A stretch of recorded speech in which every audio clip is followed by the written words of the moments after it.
Radhe Radhe everyone. आज की video में मैं आपको दिवाली पूजन की बहुत ही सरल विधि बताऊंगी। तो देखिए, दिवाली के दिन शाम के समय लक्ष्मी माता का पूजन किया जाता है। तो शाम के समय स्नान आदि करने के बाद जिस जगह पर भी आप पूजन करेंगे, पहले उस जगह को आप अच्छे से साफ कर लीजिए। साफ करने के बाद हम वहां पर रंगोली बना लेंगे या स्वास्तिक बना लेंगे। आप चाहे तो आप अष्टदल कमल बना सकते हैं। तो देखिए, मैं यहाँ पर हल्दी से स्वास्तिक बना लूंगी। और स्वास्तिक हिंदू धर्म में बहुत ही शुभ चिन्ह माना जाता है। तो जब भी आप कोई पूजा करें, स्वास्तिक बना ले। तो यहाँ पर मैंने स्वास्तिक बना लिया है। इसके बाद मैं यहाँ पर चौकी लगा लूंगी। चौकी पर मैंने लाल रंग का वस्त्र बिछा लिया है। अब मैं यहाँ पर लक्ष्मी जी, गणेश जी का पोस्टर लगा लूंगी। तो देखिए, दिवाली के दिन आपको बहुत ही आसानी से ये पोस्टर मिल जाएंगे। लक्ष्मी जी, गणेश जी, सरस्वती जी का मैंने यहाँ पर पोस्टर लगा लिया है और थोड़ी सी डेकोरेशन कर ली है। अब देखिए, मैं यहाँ पर थोड़े से चावलों का आसन दूंगी। तो थोड़े से चावल मैंने यहाँ पर रख लिए हैं। इसके ऊपर मैं गणेश जी की मूर्ति को विराजमान करूंगी और लक्ष्मी माता की मूर्ति को विराजमान करूंगी। आप नई मूर्तियां लेके आए हैं तो उन्हें आप विराजमान करें। अगर आप नई मूर्तियां नहीं लेके आए हैं तो पहले से ही जो मूर्तियां आपके पास हैं उनको गंगा जल से स्नान करा के आप विराजमान कर लें। इसके बाद देखिए, लक्ष्मी माता के सीधे हाथ की तरफ हम कलश की स्थापना करेंगे। तो यहाँ पर चावल की ढेरी लगाकर आप कलश की स्थापना कर लें। आप चाहे तो आप अष्टदल कमल भी बना सकते हैं। यहाँ पर मैंने चावल की ढेरी लगा दी है। अब मैं अष्टदल कमल बनाऊंगी। अगर आपको अष्टदल कमल बनाना नहीं आता है तो आप सीधे चावल के ऊपर भी कलश की स्थापना कर सकते हैं। वैसे अष्टदल कमल बनाना बहुत ही आसान होता है। ये 8 लाइनें लगाकर कमल बन जाता है। अब देखिए, इसके ऊपर हम कलश की स्थापना करेंगे। तो उसके लिए मैंने ये कलश ले लिया है। कलश में हम सबसे पहले गंगा जल डालेंगे। उसके बाद हम इस कलश को शुद्ध जल से भर लेंगे। कंठ तक हमें जल से इसको भर लेना है। इसके बाद देखिए, हम इसमें पहले सुपारी डाल देंगे। तो यहाँ पर मैंने सुपारी डाल दी है, हल्दी डाल दी है, एक सिक्का डाल दिया है। थोड़े से हम चावल डालेंगे और फूल डाल देंगे। 5 चीजें डालने के बाद हम आम के पत्ते लेंगे। तो आप आम के 5, 7, 9 पत्ते ले सकते हैं। खुले पत्ते ले सकते हैं या पत्तों की टहनी ले सकते हैं। उन पर तिलक करके हम आम के पत्ते सजा देंगे। उसके बाद देखिए, एक प्लेट में मैंने चावल भर लिए हैं। अब ये चावल मैं पत्तों के ऊपर रख दूंगी। और अगर आपको आम के पत्ते ना मिले ना तो आप अशोका के पत्ते ले सकते हैं। अब देखिए, हम नारियल लेंगे। नारियल को तिलक कर देंगे। नारियल पर कलावा बांध देंगे। और देखिए, नारियल का मुख अपनी तरफ करते हुए हमें नारियल कलश पर रख देना है। इस तरह से हमारे कलश की स्थापना हो जाएगी। अब देखिए, हमें घर में जो भी धन है, जैसे पैसे हैं या सोना चांदी है, तो थोड़ा बहुत सोना चांदी या पैसे रखकर हम यहाँ पर पूजन करेंगे। कुछ लोग घर के सारे जेवर रख देते हैं। आप सारे रखना चाहें तो सारे रख सकते हैं, नहीं तो कोई भी चांदी की चीज ले लीजिए, सोने की चीज ले लीजिए और थोड़े रुपए आप जरूर रख लीजिए। धन है और धन जो है वो लक्ष्मी माता का ही स्वरूप होता है। तो इनका पूजन भी हम करेंगे। और इसके साथ ही देखिए, हम जो भी बर्तन खरीद के लाए हैं धनतेरस के दिन, वो बर्तन भी हमें चौकी पर ही रखने होते हैं। उनका भी हमें साथ ही पूजन करना होता है। तो जो भी बर्तन आप खरीद के लाए हैं वो बर्तन भी आप साथ में ही चौकी पर रख लें। इस तरह से स्थापना हो जाएगी। अब हमारी चौकी सज चुकी है। अब हमें पूजन करना है। पूजन के लिए देखिए, पहले हम जल के छींटे लगाकर सभी को भाव रूप में स्नान करा देंगे। तो यहाँ पर हमने जल के छींटे लगा दिए हैं। उसके बाद हम दिया जलाएंगे। तो यहाँ पर देखिए, हम लक्ष्मी जी के लिए दिया जला देंगे। और साथ ही देखिए, थोड़े से चावलों का आसन देकर हमें बड़ा दिया भी जलाना होता है। ये अखंड दिया होता है, पूरी रात जलता है। आप इसको तेल से बिल्कुल भर देंगे तो ये पूरी रात तक जलता रहेगा। इसके बाद देखिए, सभी को हम तिलक करेंगे।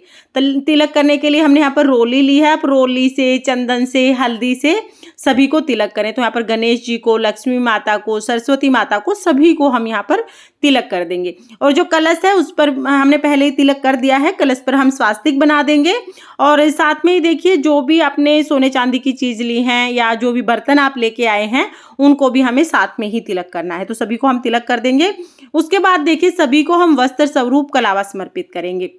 तो यहाँ पर हम सबसे पहले गणेश जी को कलावा समर्पित करेंगे, क्योंकि जब भी कोई भी पूजा करते हैं तो सबसे पहले गणेश जी का पूजन हमें करना होता है।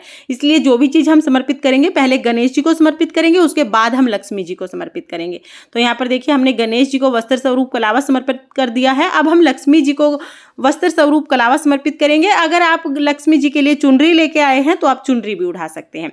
और अगर आपके पास विष्णु भगवान की फोटो या मूर्ति है तो आप उन्हें भी विराजमान कर सकते हैं। साथ ही आप जितने भी आपके इष्ट देव हैं, जैसे हनुमान जी, भगवान शिव शंकर जी, माता शेरा वाली, उनको भी आप चौकी पर विराजमान कर सकते हैं। इसके साथ ही देखिए, हम गणेश जी को लाल रंग के फूल समर्पित करेंगे। और माता लक्ष्मी को हो सके तो आप कमल का फूल समर्पित करें। कमल का फूल माता लक्ष्मी को अति प्रिय होता है। तो अगर आपके पास कमल का फूल है तो आप कमल का फूल समर्पित करें और बहुत आसानी से आपको दिवाली वाले दिन फूल वालों के पास कमल का फूल मिल जाएगा।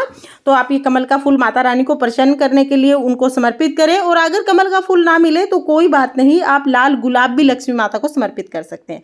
सरस्वती माता को हम सफेद रंग के फूल समर्पित करेंगे। इसके बाद देखिए, लक्ष्मी माता को कमल गट्टे अति प्रिय होते हैं, तो यहाँ पर हम 11 कमल गट्टे समर्पित कर रही हूँ मैं। आप चाहे तो कम या ज्यादा कमल गट्टे आप समर्पित कर सकते हैं। उसके साथ ही हम कोड़ी समर्पित करेंगे, तो चाहे 2 कोड़ी आप समर्पित करें, चाहे 5-7 जितनी भी हो सके आप कोड़ी समर्पित करें।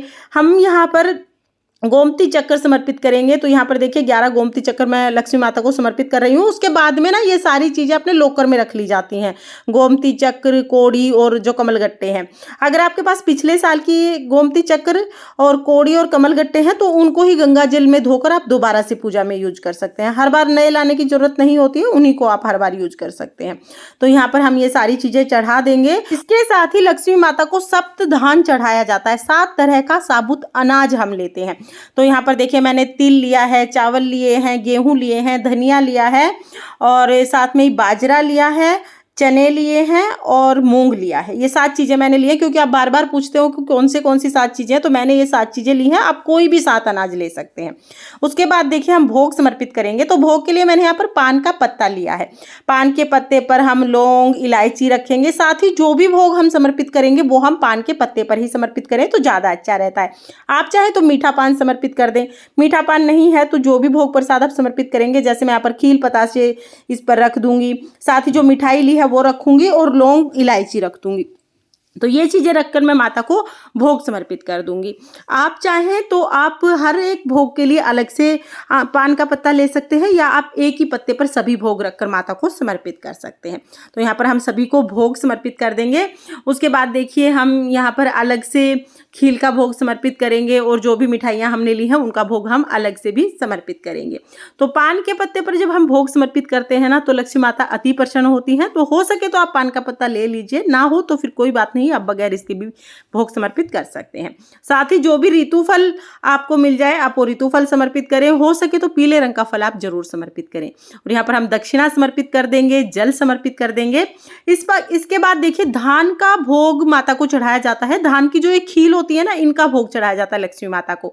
तो दोनों हाथों में खील लेकर हमें इस तरह से लक्ष्मी माता को धान की बनी हुई खील का भोग समर्पित करना है। धान लक्ष्मी माता को अति प्रिय होता है, तो धीरे धीरे छोड़ते हुए हमें दोनों हाथों से खील का भोग माता को समर्पित करना है।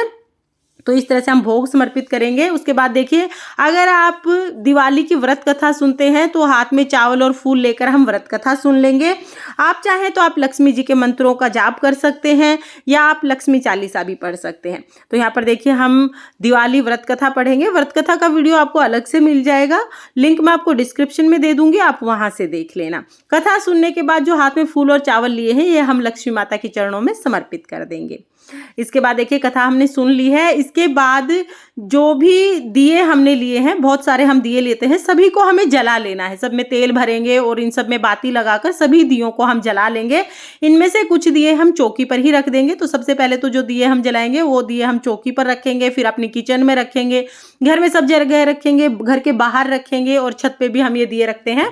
तो चौकी पर रखकर पहले हम आरती कर लेंगे, उसके बाद सभी जगह पर हम ये दिए रख देंगे। तो यहाँ पर देखिए हम धूप दीप दिखा लेंगे।